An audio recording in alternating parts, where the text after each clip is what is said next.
Feliz sábado a todos vocês. Espero que a boa mão do Senhor esteja sobre você e sua família. Celebra Life é esse sábado, quase no final do ano, que reservamos para falarmos um pouco mais sobre discipulado e a nossa missão que nós temos na obra de Deus nesse momento da história. Algumas cenas sempre nos chamam a atenção. Eu gosto de ver, por exemplo, esportes coletivos como futebol, estádios, por exemplo. Os seguranças, toda aquela equipe de segurança fica de costas para o jogo e de frente para o público. Isso, logicamente, para evitar brigas e confusões.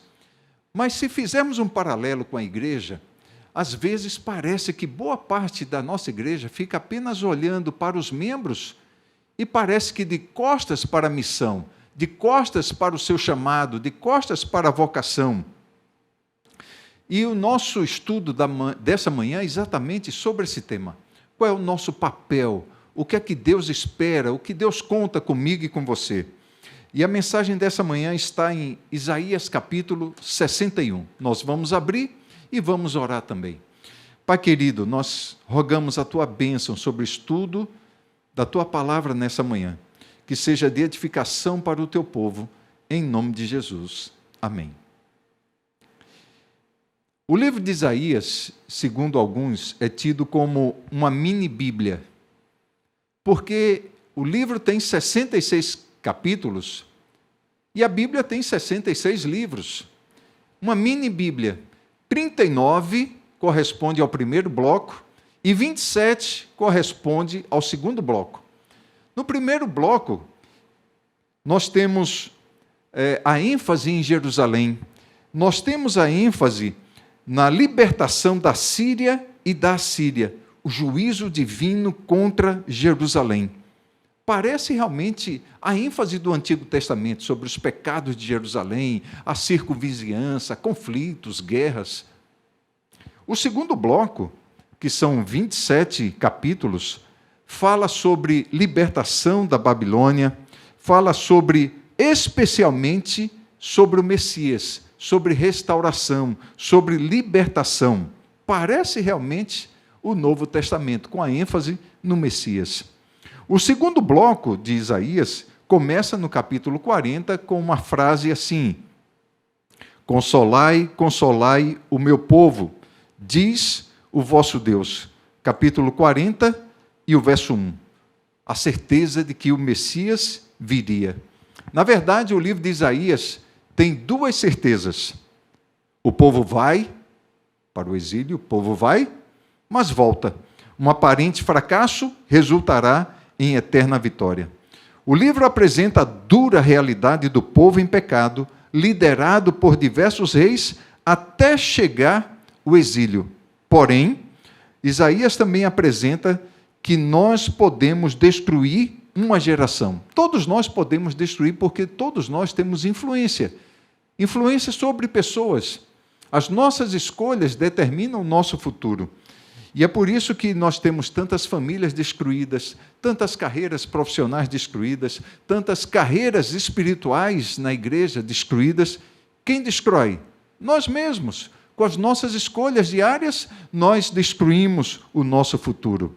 Em meio à maior crise que o reino de Judá passou, que foi o exílio, é que o capítulo 61, e esse é o âmago da nossa mensagem nessa manhã, no meio da maior crise surge o capítulo 61 de Isaías com uma mensagem extraordinária, uma das mais belas profecias que nós encontramos, porque fala de recomeço. Exílio babilônico e a devastação de Jerusalém, e o surgimento do Messias. Olha só como começa, capítulo 61, verso 1. A Bíblia fala assim: o Espírito do Senhor Deus está sobre mim, porque o Senhor me ungiu para pregar boas novas aos quebrantados. Enviou-me para curar os quebrantados de coração e proclamar libertação aos cativos e a pôr em liberdade os algemados. E eu coloquei aí o primeiro aspecto, a unção do Espírito. O Espírito do Senhor segundo Isaías, e o próprio Jesus, quando esteve na terra, citou Isaías 61, o Espírito do Senhor está sobre mim. O que me chama a atenção aqui é que na criação, a Trindade estava presente. Deus Pai, Deus Filho e Deus Espírito Santo. Na recriação do mundo, e eu não estou falando de novo céu e nova terra, eu estou falando do ministério do Messias vindo à terra.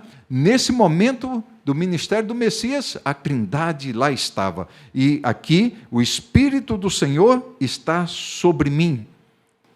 Sempre a Trindade junta. E quando a gente pensa na unção do Espírito Santo, me lembro do episódio lá com Pedro, relatado em Atos, quando Pedro colocava a mão sobre pessoas, a atuação do Espírito Santo, e um homem chamado Simão viu aquilo fácil e quis ter lucro com essa disposição de colocar mãos e o Espírito Santo agir, e quis pagar dinheiro para poder receber esse benefício todo, pensando que poderia controlar, dominar o Espírito Santo. Na verdade, nós precisamos ser dominados por ele e não dominá-lo, porque não existe ministério, não existe vida, não existe família sem o Espírito Santo. Tudo começa com o Espírito Santo. E eu quero colocar um texto aqui, um texto maravilhoso que nós encontramos, o texto de Isaías, mas esse texto de Ellen White, no livro Obreiros Evangélicos, você tem aí na tela, as maiores vitórias obtidas em favor da causa de Deus não são resultado de elaborados argumentos, amplos recursos, vasta influência ou abundância de meios. Eles são alcançados na câmara de audiência com Deus, quando com sincera e angustiosa fé, os homens se apegam ao forte braço do poder. É com o Espírito Santo que temos vida, que temos ministério, que temos uma vida abundante na igreja.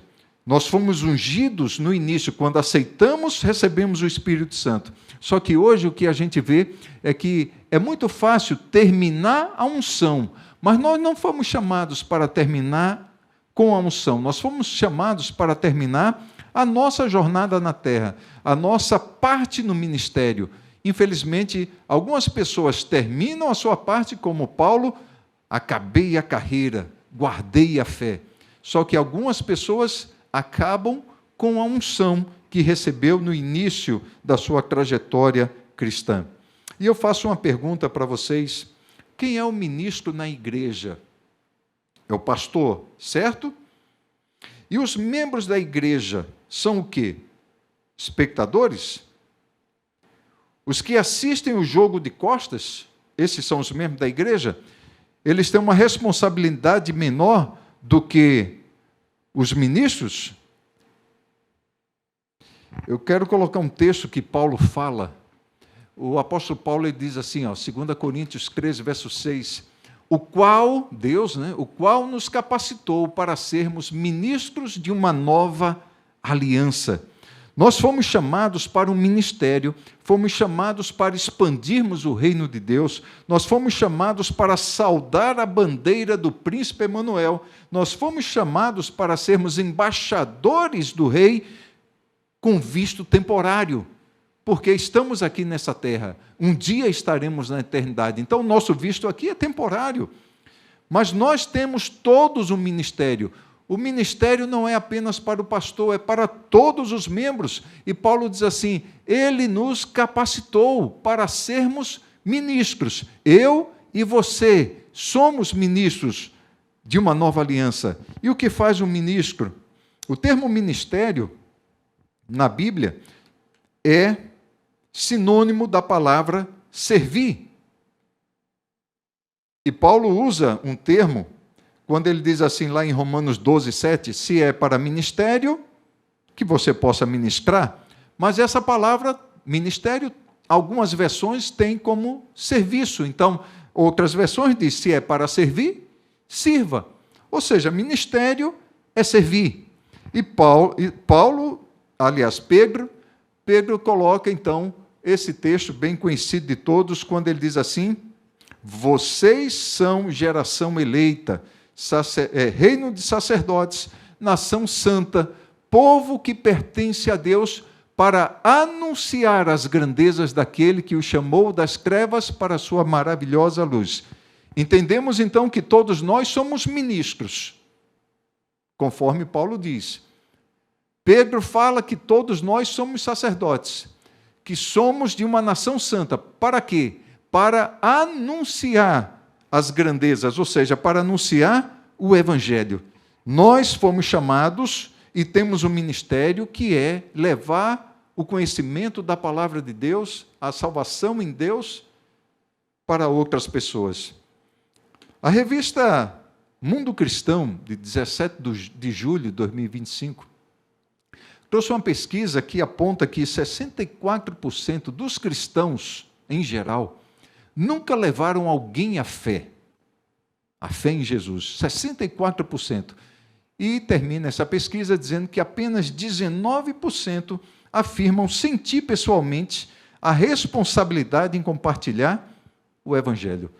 Nós fomos chamados à missão para compartilhar as boas novas com aquelas pessoas que estão ao nosso redor. E alguém pode dizer: mas pastor, eu não tenho dom, eu não tenho talento de partilhar o Evangelho.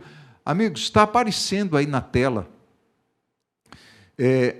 um número, é da esperança, é da Novo Tempo, é um robô, mas com ele você pode passar um WhatsApp para um amigo, para alguém distante, e o robô A Esperança vai dar estudos bíblicos e você apenas vai acompanhando. Então hoje, mesmo se a pessoa não sabe ler, se não tem o dom de dar um estudo bíblico, através da esperança, seus amigos ou pessoas distantes podem ser evangelizadas. É simples, todos nós precisamos assumir o nosso papel, o nosso posto na obra de Deus, porque todos somos ministros. O alvo da vida cristã é termos todos os nossos membros da igreja acordando de manhã cedo e dizendo assim: Senhor Deus, coloca alguém na minha frente hoje.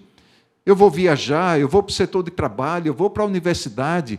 Essa é a oração pela manhã.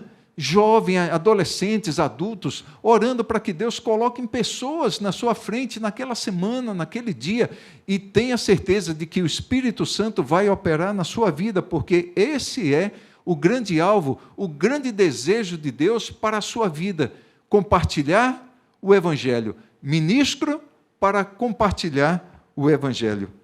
E um pensamento muito interessante que diz assim: tente realizar para Deus algo tão grande que estará fadado ao fracasso se Deus não se envolver nele. Você precisa ter sempre isso em mente. Pense grande, pense em alcançar a sua vizinhança, a sua família, a sua universidade, seu posto de trabalho, viajando, comprando. Pense grande, e esse é um pensamento que nos desafia bastante. O nosso campo é o mundo, porém, ele está bastante enfermo, não é verdade? Bastante enfermo. Porém, o livro de Isaías, capítulo 61, indica isso. Naquele momento, Jerusalém estava enferma, entre aspas. Foi destruída, o povo foi levado para o exílio. Não tinha praça, não tinha templo, poucas pessoas ficaram ali. E agora vem uma linguagem que era usada no jubileu, que era de libertação. O texto diz que nós fomos chamados, na unção do Espírito, não somente o Messias, Jesus, mas todos nós fomos chamados para curar os quebrantados, proclamar libertação aos cativos, pôr em liberdade os algemados, as pessoas que sofrem ao nosso redor, pessoas sem esperança. Nós fomos chamados para cura, para ajudá-las a erguerem pessoas, para ajudá-las e quebrarmos todas as algemas. Uma linguagem bonita do jubileu, que era um momento de libertação na nação judaica, libertação dos cativos.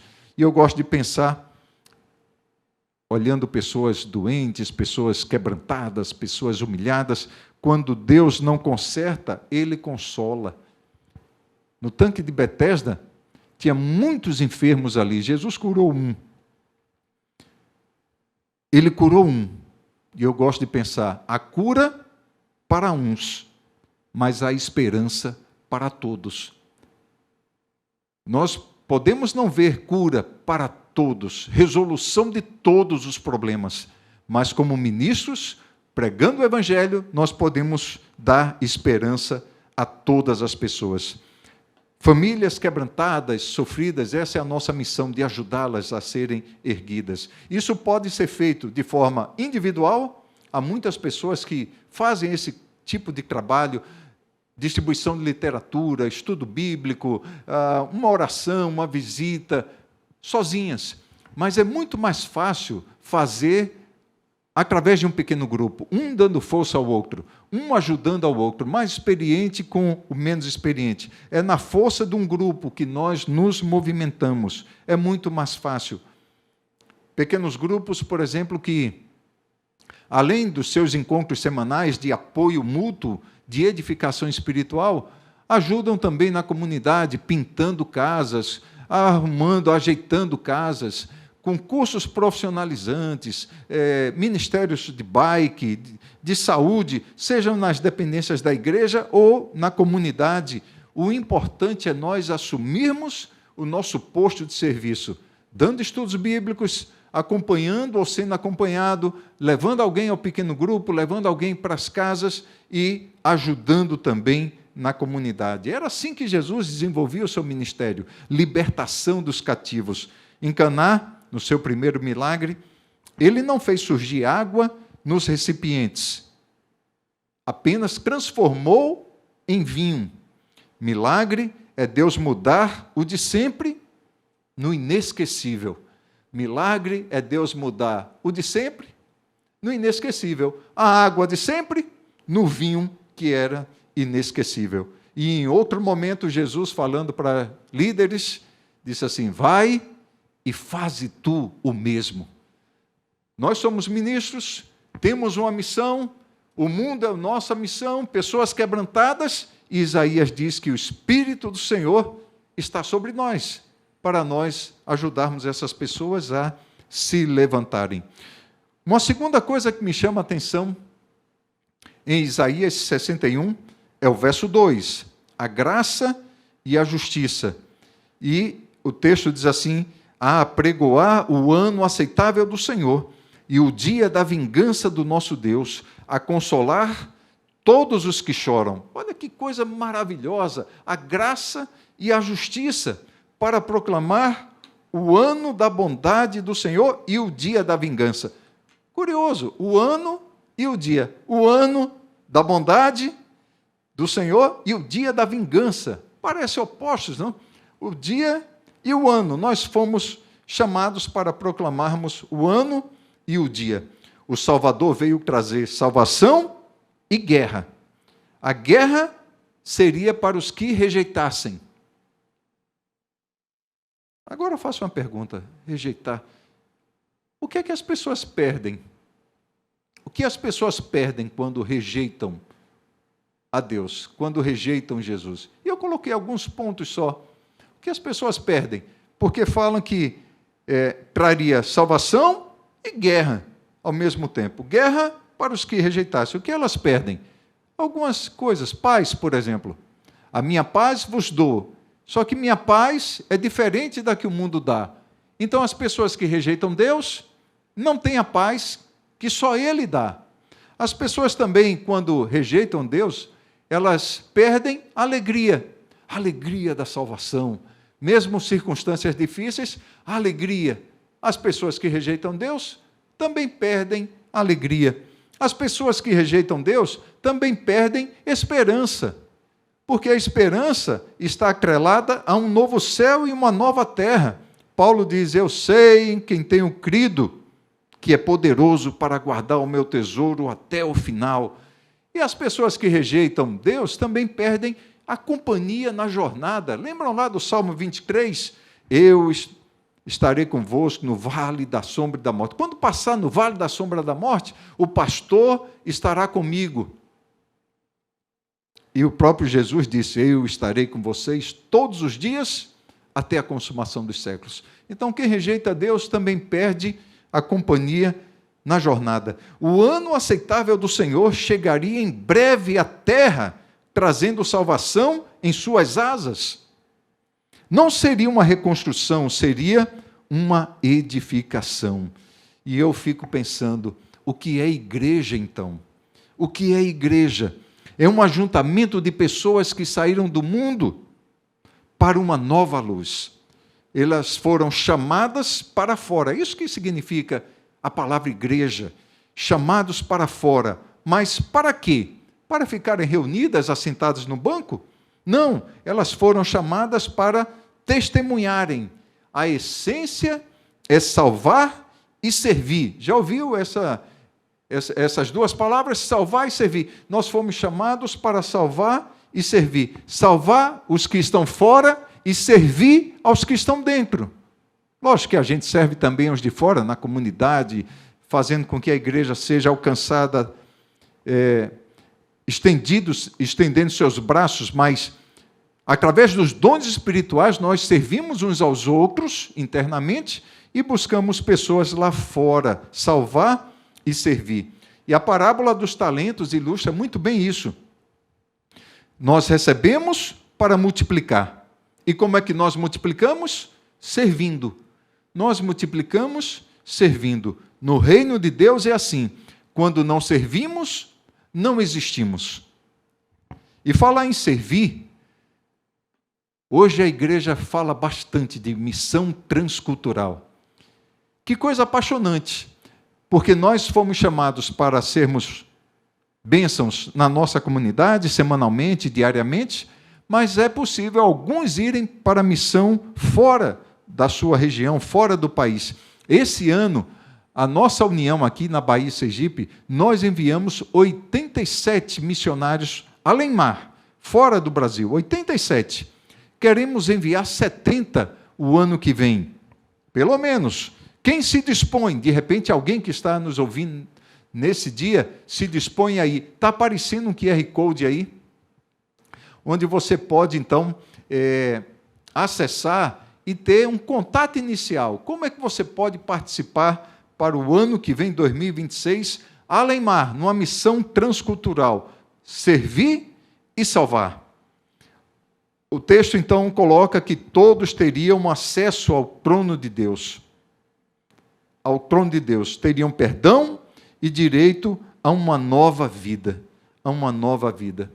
Nós fomos chamados para proclamar exatamente isso. O ano aceitável do Senhor, porque a porta da graça está aberta, mas também tem um dia da vingança, porque todos os dias as pessoas fazem suas escolhas e alguns rejeitam Deus, então vai se deparar com o dia da vingança, que é viver sem aquelas bênçãos que já citei, e logicamente se continua resistindo a Deus, a destruição final. Somos proclamadores, então, do ano aceitável do Senhor e chamamos as pessoas à liberdade, felicidade e shalom, e paz. Somos proclamadores do Evangelho eterno.